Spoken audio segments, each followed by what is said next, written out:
อะไรวะ อะไรของมันก็ไม่รู้ ไหนขอจำหน่อย มันเหมือนอะไรก็ไม่รู้อะเท้าเหรอ มันไม่แข็งๆอ่ะอ้วน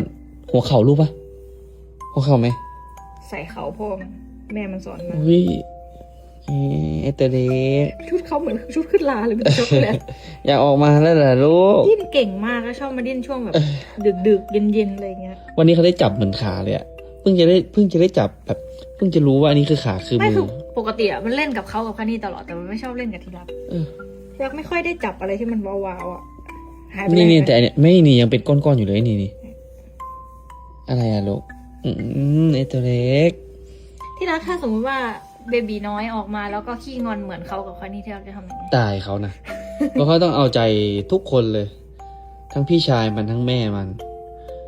แต่ขนาดพี่ชายกับแม่ก็แบบเอาใจใครแบบเยอะกว่าก็ไม่ได้